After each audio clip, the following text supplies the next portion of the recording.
Hey, I'm Marshall Cagle. I'm a licensed coding instructor through the AAPC, and I would like to share some tips with you today for tabbing your books.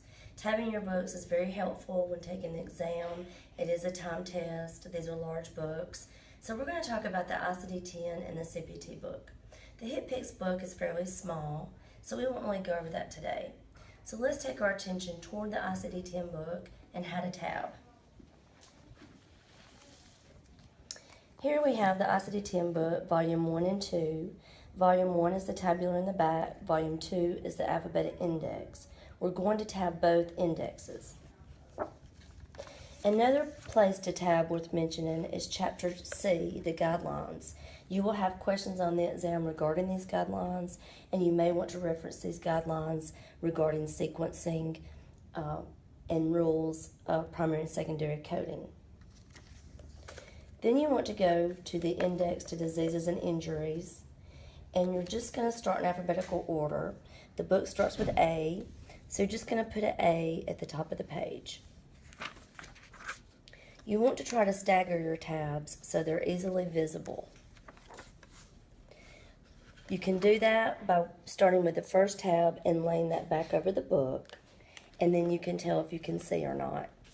It's good to get removable tabs that you can move and adjust that will stick back. Now we've got B. Some chapters you may just have one tab for, such as J and K. They're on the same page. You're going to go all the way through Z. Then you're going to come to the neoplasm table, and you're going to want to tab this for easy use. The drugs and chemicals table, I would tab, and the external cause alphabetic index, tab those. Then when you get to the index, the tabular list, you can simply look at the chapter and it will give you the full range of codes, A00 through B99. You just take your tab and write A00 through B99 for that whole chapter. Chapter 1, certain infectious and parasitic diseases.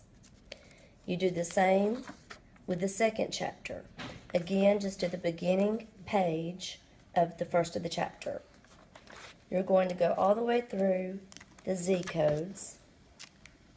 And then, depending on what style book that you have, you may want to tab your illustrations in your ICD-10 book. This will assist you in medical terminology questions, ICD-10, and possibly CPT questions. Now let's move to the CPT book. The CPT book comes prepared with tabs in the front of the book. These tabs have been used, but I'm just going to go through how to do it. It's going to tell you which section to tab. This simply says E&M. You're going to go to the beginning of the Evaluation and Management E&M guidelines and put your tab. You can also use these white tabs made into the page as a guideline.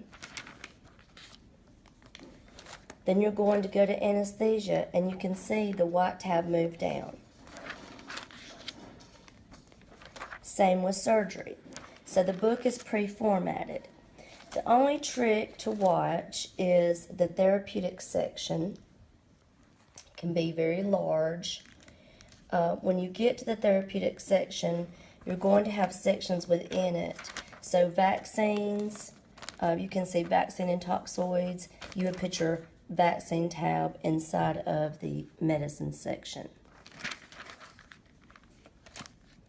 You even have appendix tabs.